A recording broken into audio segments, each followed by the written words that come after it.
After crossing the first filial generation is produce, ज्याचे genotype capital R, small R, capital Y आणि small Y असे असणार आहेत होते, ज्यामुळे त्याचा फिनोटाईप होतो rounded yellow seeds are produce.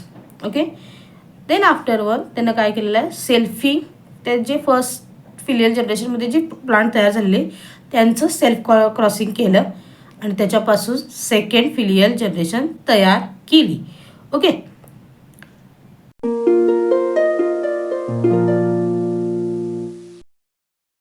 Hello students, welcome in our channel and I am your Pratima ma'am.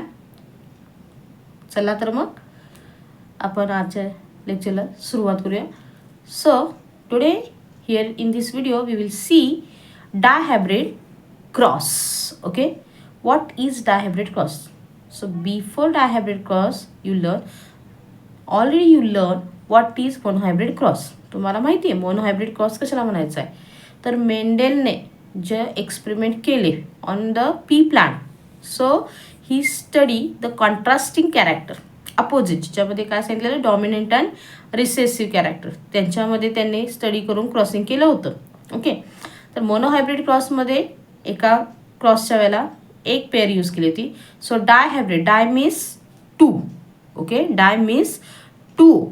तर आता काय करायचं डायहायब्रिड क्रॉसमध्ये काय, the cross between two pair of contrasting characters. Okay, जो क्रॉस आपण करणार आहे तो करत असताना त्याच्यामध्ये कॉन्ट्रास्टिंग कॅरेक्टरचे किमान 2 पेअर असतील असा त्या ठिकाणी क्रॉस केलेला होता. बघूया आपण या ठिकाणी नक्की काय केलेलं आहे. तर त्यानं मेंडेलने काय केलं होतं, एक्झाम्पल आपण घेतलं बघा, पॅरेंट प्लांट जे घेतलेले होते ज्यामध्ये राउंडेड येलो जे प्लांट आहे त्या प्लांटचे जे सीड्स होत्या त्या कसल्या होत्या म्हटलेल्या आहे, राउंडेड येलो सीड्स होत्या. आणि दुसरं घेतलं होतं त्याच्यामध्ये रिंकल्ड ग्रीन सीड्स होत्या. ओके.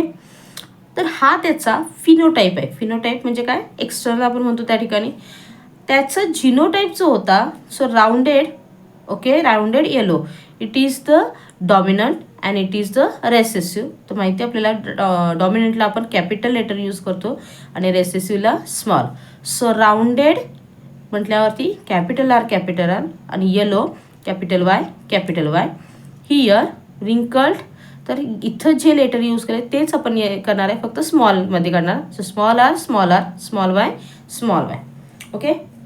त्यामुळे जे गॅमेट्स काय मिळाले आपल्याला, कॅपिटल आर, कॅपिटल वाय आणि इकडं रेसेसिव्हचे स्मॉल आर, स्मॉल वाय असे आपल्याला त्या ठिकाणी गॅमेट्स मिळालेले असणार आहेत. ओके. देन आफ्टरवर काय झालं, when the crosses takes place, याचा आणि याचा काय केलेला आता या ठिकाणी क्रॉस केला. ओके. क्रॉस केल्यानंतर काय झालेलं आहे बघा, after crossing here the next generation, that is F1 generation, first filial generation is produced, ज्यामध्ये capital R, small R, capital Y and small Y. बघा, capital R, small R, capital Y, small Y या ठिकाणी आपल्याला जे नवीन generation तयार झाले त्यामध्ये हे जिनोटाईप मिळालेला आहे. याच्यानुसार त्याचा फिनोटाईप जर काढला तर कॅपिटल आर जो आपण घेतला होता तो कशासाठी वापरला जातो, राऊंडसाठी, आणि कॅपिटल वाय जो घेतलेला आहे तो कशासाठी यूज करणार आपण त्या ठिकाणी, येलोसाठी. म्हणजे the plant produced in F1 generation which all are the rounded yellow seeds. Okay. त्यांना सगळ्यांना काय झाले होते त्या ठिकाणी, राउंडेड येलो सीड्स होती. नेक्स्ट जनरेशन त्यांना बघण्यासाठी त्या F1 प्लांटमध्येच त्या ठिकाणी काय केलेलं आहे, क्रॉस केलेला आहे, म्हणजे सेल्फिंग इन F1 त्या पद्धतीने त्याला क्रॉस केला. ओके. तर हा क्रॉस करत असताना हा जो आहे त्या ठिकाणी याचे राउंडेड येलो, त्याचे genotype capital R, small R, capital Y, small Y. इथं सुद्धा capital R, small R, capital Y, small Y. Okay. In this way there are genotypes. So what are the gametes, so see carefully. आता बऱ्याच वेळेला स्टुडंट्सना याचे gametes लिहिताना लक्षात येत नाही, तर लिहिण्याची एक ट्रिक बघा या ठिकाणी. इथं 2 लेटर आपल्याला दिसतात, कॅपिटल आर आणि स्मॉल आर. ओके, तर 2 वेळा आपण काय करायचं आहे, कारण तिथं 4 लेटर आहेत, याचाच अर्थ आपल्याला मिळणारे गॅमेट्स हे 4 असणार आहे. So 2 times write down capital R and 2 times write down small R. Okay, 2 वेळा कॅपिटल आर लिहिला, 2 वेळा स्मॉल आर लिहिला. देन आफ्टर 1 हिअर नेक्स्टला काय लिहिणार आहे आपण, 1 time write down capital Y आणि स्मॉल वाय. इथे सुद्धा कॅपिटल वाय आणि काय लिहिणार त्या ठिकाणी स्मॉल वाय. जे गॅमेट इथं पडलेलं आहे तेच इथं असणार, कारण इथं जो त्या ठिकाणी घेतलेला आहे राऊंडेड येलो सीड तोच इथं राऊंडेड येलो सीड आहे. So that's why here the gametes are also same. Okay, इथं सुद्धा त्या ठिकाणी काय आहेत, गॅमेट्स सेमच आहेत. ओके, तर आलं असेल लक्षात. आता ह्या पद्धतीने किंवा हा जो झालेला आहे, हे जे गॅमेट्स आहेत यांचा त्या ठिकाणी काय केला जातो, क्रॉस केला जाणार आहे. म्हणजे वरचे जे गॅमेट्स आहेत त्यांच्यामध्ये क्रॉसिंग झालं आहे. आता हे ज्यावेळेला होईल त्यावेळेला ही F1 जनरेशनचं क्रॉसिंग झाल्यानंतर जी जनरेशन तयार होणार, so which is the F2 generation, second filial generation. मग ही जी सेकंड फिलियल जनरेशन आपण जी लिहिणार आहे ती किंवा त्याचं जे काय करणार आहे आपण त्या ठिकाणी करणार आहे, तर ती करण्यासाठी जो आपण काय करणार आहे ठिकाणी बॉक्स त्या ठिकाणी आपल्याला काय करायचं आहे बघा, यूज करायचा आहे. तर आता याच्यामध्ये जो क्रॉस असणार तो एक असेल तो मेल आणि दुसरा असेल तो कोण असणार आहे, फिमेल असणार आहे. ओके, मगाशी जे आपण गॅमेट्स पाडले होते ते आपण इथं लिहू. मगाशी सांगितलं मी काय, तर 2 वेळा तो जो आर आहे तो कॅपिटल 2 वेळा लिहायचा आहे आणि 2 वेळा काय करायचं आहे, स्मॉल लिहायचं आहे. Then 1 time capital Y, 1 time small Y, capital Y, small Y. जे इकडं पडलेलं आहे तेच गॅमेट्स इकडं असणार आहेत. ओके, तर या पद्धतीनं आपण गॅमेट्स पाडलेले आहेत बघा. आता याचं काय करायचं आहे, क्रॉसिंग जर केलं आपण तर काय होईल, so here capital R capital R. Okay, मग कसे लिहिणार तुम्ही याचे, capital R capital R, capital Y capital Y. इथं त्या ठिकाणी काय लिहायचं आपल्याला, capital R. Okay, capital R, capital Y, small Y. याचे आणि याचे कॅपिटल आर कॅपिटल आर, हा कॅपिटल वाय इथं लिहिला आणि हा स्मॉल वाय इथं लिहिला आहे. ओके, देन तुम्ही बघा त्या ठिकाणी कॅपिटल आर, आता इथं स्मॉल आर आहे. ओके, तर हा स्मॉल आर. ओके, त्यानंतर काय लिहिणार, कॅपिटल वाय आणि कॅपिटल वाय. आता लिहित असताना माहिती आपल्याला पहिला कॅपिटल आरच लिहायचा आहे. त्यानंतर पुन्हा इथं सुद्धा तेच capital R small R, capital Y small Y. या पद्धतीने इथेही तेच होणार आहे. त्या ठिकाणी कॅपिटल आर, इथे capital R, capital Y, small Y. Okay, त्यानंतर पुन्हा capital R, small Y, small Y. Then पुढं बघा काय होणार त्या ठिकाणी, कॅपिटल आर, स्मॉल आर, इथे कॅपिटल वाय आहे आणि इथे small Y. Here again capital R, small R. आता दोन्हीकडे सुद्धा स्मॉल वायच आहे. ओके, देन नेक्स्ट इथे काय येणार त्या ठिकाणी, capital R, small R, capital Y, capital Y. परत इथे काय झालेलं असणार त्या ठिकाणी, so here capital R, then small R, capital Y, small Y. Again आता इथं बघा दोन्हीकडे सुद्धा स्मॉल वाय आहे, small Y, capital Y, capital Y. Then again small R, एक इथं कॅपिटल वाय आहे आणि वर small Y. Again here see capital R, small R, capital Y, small Y. Okay, then here capital R, small R, दोन्हीकडे small Y आहे त्या ठिकाणी. Here आता बघा दोन्हीकडे सुद्धा स्मॉल आर आणि एक कॅपिटल वाय आहे आणि इथं आहे तर small Y. Then small R, हा स्मॉल वाय आणि वर सुद्धा small Y. Okay, so in this way here we are getting the genotypes. मग आता याचा आपल्याला काय करायला पाहिजे, त्या ठिकाणी फिनोटाइप काय आहे हा त्या ठिकाणी आपल्याला काढला पाहिजे. ओके, कसा काढायचा, तर बघा या ठिकाणी इथं कॅपिटल आर म्हटलेलं आहे. ओके, दोन्हीसुद्धा कॅपिटल आर आहे, म्हणजे ती सीड काय असणार तुमची राऊंड असणार आहे. आणि कॅपिटल वाय आहे म्हणजेच येलो असणार आहे, राऊंडेड येलो. इथे सुद्धा राऊंडेड येलो असणार आहे. इथे कॅपिटल आर आहे, कॅपिटल वाय आहे, म्हणजे राऊंडेड काय असणार आहे, येलो असणार आहे.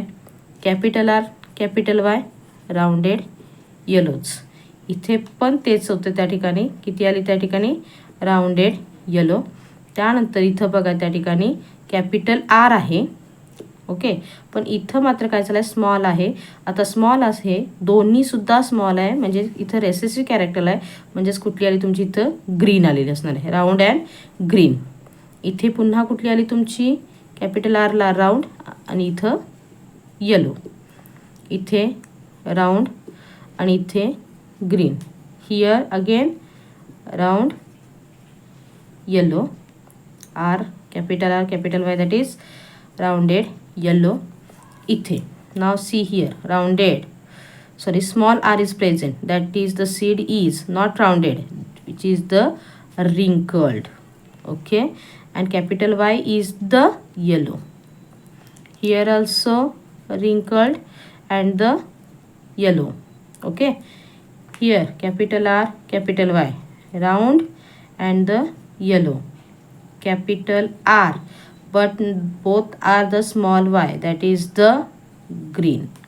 Small r, that is wrinkled, but capital Y, it means what, yellow.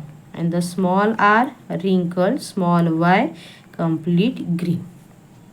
Okay, so in this way here how many, 16.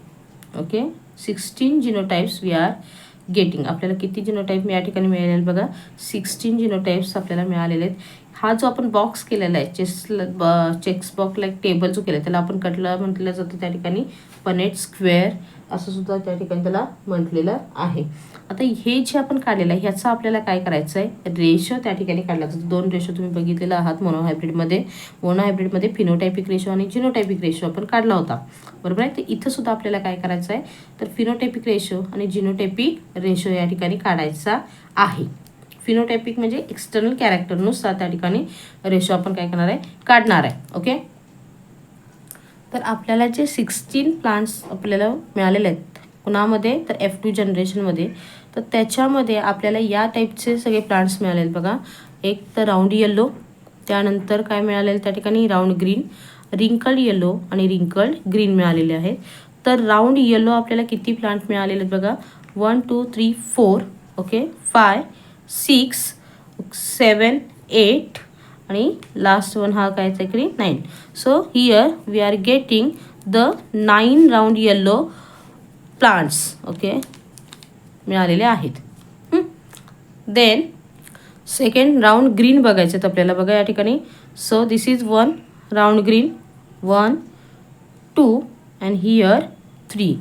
So here we are getting the 3 plants. Then next one wrinkle yellow, W and Y हा शोधायचा आहे. 1 2 and here 3. Okay, so and last one wrinkled green हा एकच मिळालेला आहे. So from that what we conclude, the phenotypic ratio of the dihybrid cross is 9:3:3:1. Okay, आणि मग genotypic ratio जो आहे त्या ठिकाणी, तर जिनोटिपिक रेशो काय सांगितलेला आहे बघा. सो हियर नंबर 1 लक्षात ठेवा तुम्ही. सो जिनोटिपिक रेशो तुम्हाला काढण्यासाठी एक नंबर लक्षात ठेवा, 12 12 4 21 21, म्हणजेच त्या ठिकाणी 1:2 2:1 1:2 2:4 4:2 2:1 1 1:2 and again 2:1.